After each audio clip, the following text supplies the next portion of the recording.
A man addressing an unseen crowd. Big strong boys for farm work, he says. 400. 700. 700? 800. The numbers roll in. These men are sold for 1,200 Libyan pounds, $400 apiece. You are watching an auction of human beings. Another man, claiming to be a buyer. Off camera, someone asks, what happened to the ones from Niger? Sold off, he's told. CNN was sent this footage by a contact. After months of working, we were able to verify the authenticity of what you see here. We decided to travel to Libya to try and see for ourselves. We're now in Tripoli and we're starting to get a little bit more of a sense of how this all works. Our contacts are telling us that there are 1 to 2 of these auctions every month and that there is one happening in the next few hours. So we're going to head out of town and see if we can get some sort of access to it. For the safety of our contacts, we have agreed not to divulge the location of this auction, but the town we're driving to isn't the only one. Night falls. We travel through nondescript suburban neighborhoods, pretending to look for a missing person. Eventually, we stop outside a house like any other. Adjust our secret cameras and wait. Finally, it's time to move. We're ushered into one of 2 auctions happening on this same night. Crouched at the back of the yard, a floodlight obscuring much of the scene. One by one, men are brought out as the bidding begins. 400. 500. 550. 600. 650. 700. Very quickly, it's over.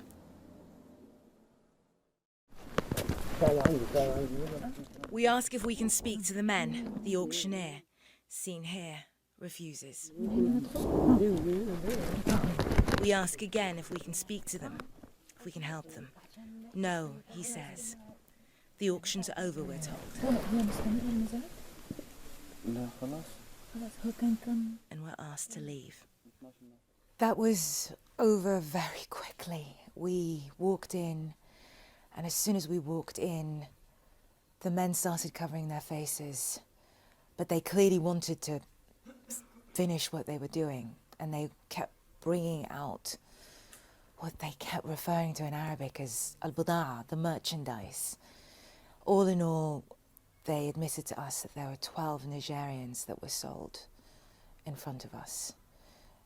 And I honestly don't know what to say. That was probably one of the most unbelievable things I've ever seen. If they don't want to take us to Italy, let us take us to our various countries. These men are migrants with dreams of being smuggled to Europe by sea. Excuse me, can I speak to you? We are going inside. Have a seat in your place. Have a seat in your place. They come in their thousands from Niger, Mali, Nigeria, Ghana. It's hard to believe that these are the lucky ones, rescued from warehouses like the one in which we witnessed the auction. They're sold if those warehouses become overcrowded or if they run out of money to pay their smugglers. Of these rescued men, so many here say they were held against their will. It doesn't take us long to find victory. Just take us home. No food, no chicken, water. Just take us home. Want to go? No food, no water, nothing. Victory was a slave. We know that some people are being sold. Yes. Some people are being sold. Is this something you've heard about? Can you tell us about Sure. that? Tell us. I was sold. What happened? On my way coming, I was sold. Merciless beating. If you look at most of the people here, if you check their body, you see the mark. They're beating with electric. Even your boot or they took something like a sharp object. Understand? Most of them lost their life there. I was there. The person who came to buy me give the man money. They take me out home. So the money was not even much. Other migrants now start to come forward with their stories. They took people to work by force. Even when we are at the seaside, when we are working the work, they will be beating you. When you are working the work, I'm doing your work. They will be maltreating us. Higher.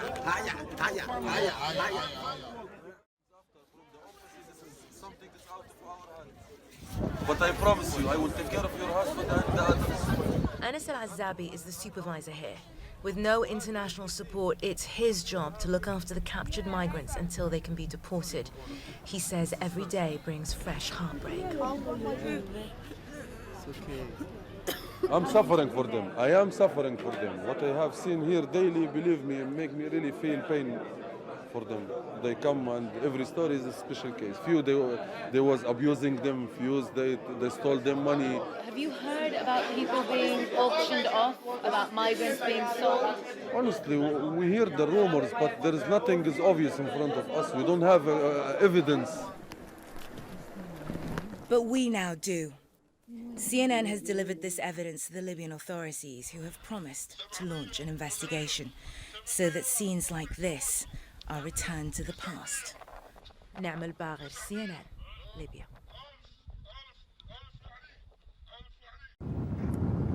This is not where these migrants want to be, heading back to the African continent, thanks to aid from the Italian government to reinforce Libya's coast guard. It's helped cut the number of migrants arriving in Italy to under 22,000 in the last 3 months. It's the lowest total for 4 years. But people trafficking networks in Libya continue to flourish because of government chaos as rival groups battle for power. These Ivorians, repatriated to the Ivory Coast from Libya, say they risk being sold into slavery.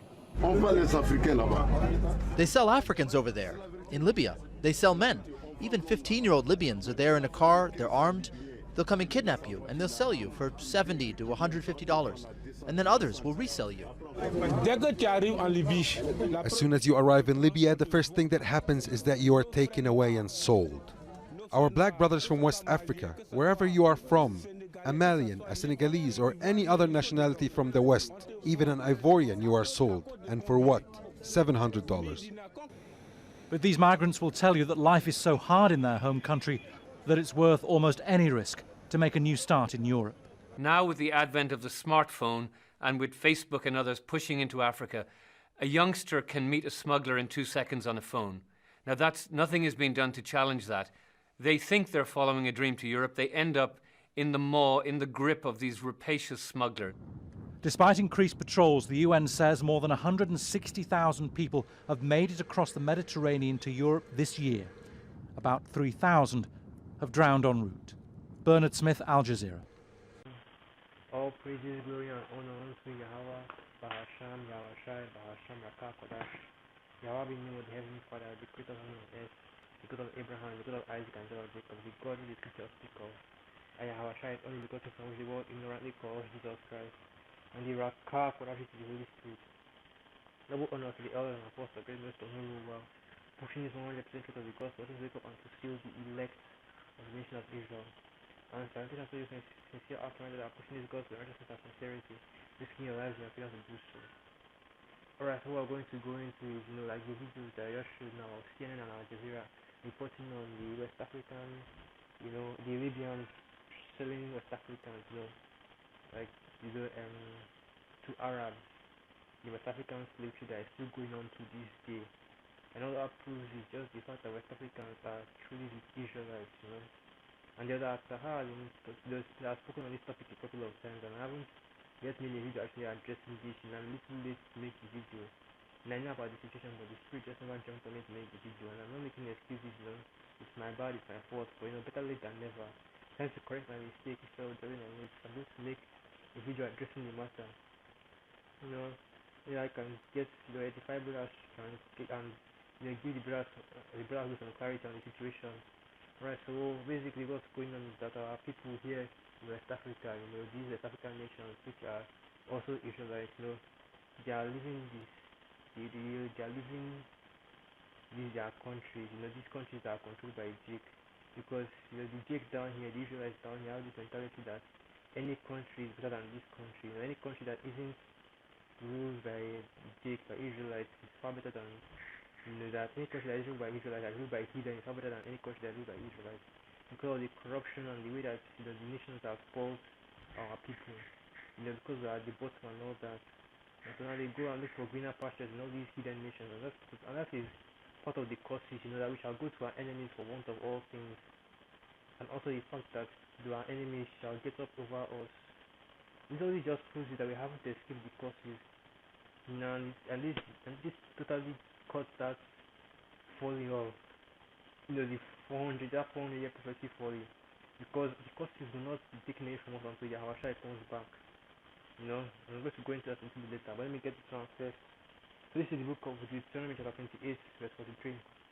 The stranger that is within thee shall get up above thee very high, and thou shalt come down very low. And let me also get this. It says that we shall go to our enemy for want of all things. And that's what's going on right now with our people. We are going to our enemies, which are these other nations. Right here it is. Deuteronomy chapter 28, verse 48. And it reads, Therefore shalt thou save thine enemies, which Yahweh shall send against thee in hunger, and in thirst, and in nakedness, and in want of all things. And he shall put a yoke of iron upon thy neck, until he hath destroyed thee. And this curse has not yet left us, the curse of slavery. It has not yet been lifted up from our people. We are still slaves, both literally and mentally. We are still at the bottom. All these other nations, they can basically walk all over us, and you can see it clearly in that situation over there in Libya. They how they pack us up like sardines, they treat us like commodities instead of people, just because we are the Yahweh is chosen, because of all the things that we did against our power. This is what happens when our power abandons us. This is what happens when when we don't follow the parts and commands of the Most High Yahweh. That's why we always urge you, brothers, to come back to your power, to come back to the one who made you, to come back to Yahweh and try to serve him in righteousness and sincerity. Because if you don't, all these curses are written in Deuteronomy chapter 28, all over the scriptures will fall upon you. As the scriptures it will fall upon you. Let me go to that. That is Deuteronomy like the 13th chapter or so. This book of Deuteronomy chapter 28, verse 15. But it shall come to pass, if thou wilt not hearken unto the voice of Yahweh thy power, to observe to do all his commandments and his statutes which I command thee this day, that all these curses shall come upon thee and overtake thee, and it will continue until you be completely destroyed, as the scriptures say. As a people, like I said, as a people, we are at the bottom. In all these nations, they look upon us narrowly, they sigh and they hiss, they look at us and they say, is this the people? Is this Israel, which as Scripture says, you are called the perfection of beauty. And all this proves that these nations, they don't give a damn about us. They don't care about us. Here Esau, all the other heathens, they constantly talk about Black Lives Matter, but where are they at it? This slavery is still going on. Africans, West Africans, Israelites are being sold, and nobody bats an eye, nobody cares. The news seldom reports it. The only thing that Israel brought up is when the Edomites are trying to debunk Black Lives Matter, trying to talk about how we don't care about ourselves as a people. How and trying to mock, basically just mock us as a people. That's the only thing that this is brought up. It is used as a proverb and a byword to make fun of us, to show how far we are falling. Even when CNN and Al Jazeera did that article, they didn't do it to raise awareness about it. They did it to mock us as a people. They did it to show that we are nothing, that we are still looked upon as less than human. Because of how the Most High placed us. And all these members of our people, they can't do anything about it, because they have been made a reproach among the nations. And let me get that. Ezekiel chapter 22, verse 4, and it reads, Thou art become guilty in thy blood, that thou hast shed, and hast defiled thyself in thine idols which thou hast made, and thou hast caused thy days to draw near, and hast come even unto thy years. Therefore have I made thee a reproach unto the heathen, and a mocking to all countries. That's what they have basically been turned into a joke. If you look at us and this, look at us. No, the nations look at us without the sinful eye. All the scripture says, how does the scripture say again? They wag their tails and they clap their hands at us, They're basically enjoying seeing us, in this low estate. And after this King Solomon said in the book of Ecclesiastes, that I have seen servants on horseback and seen princes walking upon the earth as servants. And that was talking about our people, the estate that we will be in, that will be brought down very low, and all the nations will be put above us, looking down on us as a people. We have become a taunting proverb, a byword. And know the other part. I was always talking about all the jakes in Babylon, how they constantly talk about Africa, but they don't do anything for. There are people that are that are being sold as slaves in Libya. I know the funny thing is that this is happening exclusively to Africans. There's no story about any of these other East Africa. Like I meant, it's happening exclusively to jakes, to West African jakes. You don't hear any story about how much being sold. It's only jakes that are dispersed in Africa that are being sold. The Israelites are in Africa.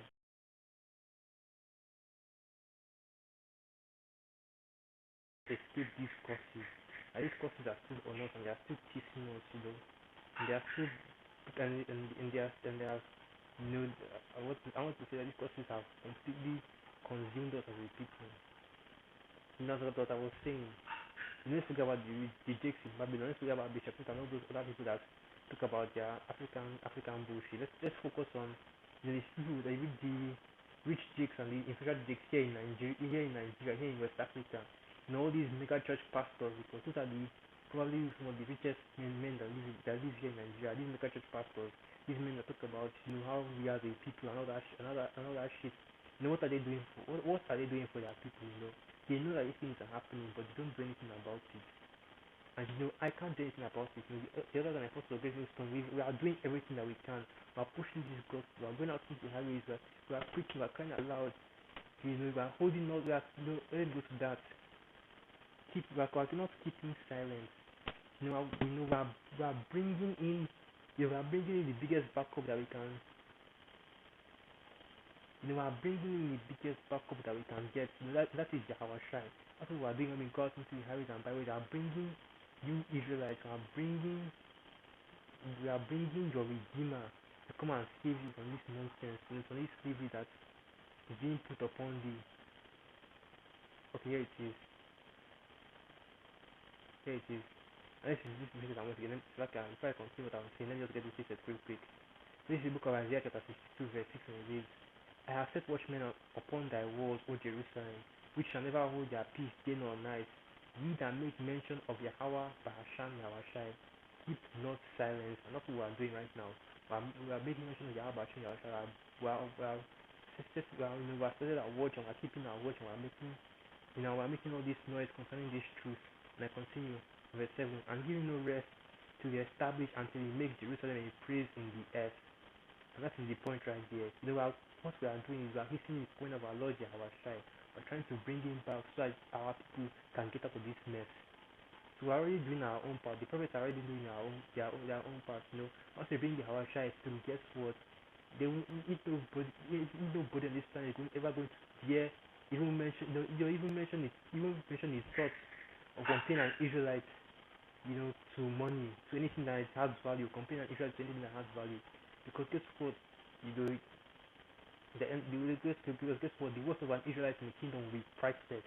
You ain't putting tags of $400 or $100 or $40, on Israelites anymore. Because when Yahushua comes back, he's going to take you. He's going to take you and turn you into God, your veritable God. And these our people, they don't do anything about it. People that actually have power in this world. Because this is how Israel has set it up.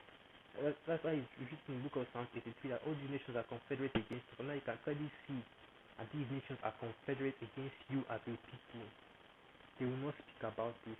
nobody talks about. Did you hear about slavery of West Africans at Libya and the US? Did they condemn Libya? Did they call them out? Did they school them? Did they do anything about it? No, but when Gaddafi was in presidency, they actually respected Jake, and they didn't want, they wouldn't have allowed this thing to happen, and guess what? They killed him, and this is what happened to our people. These Hamites and these Ishmaelites, they are selling us into, they are treating us into captivity. They are selling us into captivity. And all these Jakes are trying to do that by going to Libya. They're trying to cross the border over Libya, cross the Mediterranean Sea, and get to Europe, and get to Italy and Spain. All these nations, all these Edomite nations try to look for greener pasture because Esau has destroyed our own lands that we're living in. He has made you through corruption and wickedness, through sellout Jakes. He has completely decimated this land. So that the only thing that now the only thing that is all that all Israelites that are living in this land tonight is to escape here, try to get into any of these first world countries which are ruled by the heathen and try to see whether they can make it here. But guess what? You can't make it in all these nations. You can't make it here. And even if you get a lot of money, what does the scripture say? What shall it profit a man if he gains the whole world but he loses his soul? If you lose your soul, then you're just going to get destroyed in this kingdom. There's no traveling to another place. We stay in the land of our captivity, or we prophesy to the nations in that land until we are delivered by Yahweh Bashim Yahshai. The next trip I'm going to take is a trip on a chariot, the Lord willing, and I'm part of that number. So I'm going to end it there. Just a short talk about this. Maybe I'll bring it up again. And if the Spirit gets on me again, I like to give all praise, honor, and glory unto Yahweh, Bahasham, Yahweh, Bahasham, Rakakodash. And I pray the Spirit of Hebrew as edified. Shalom.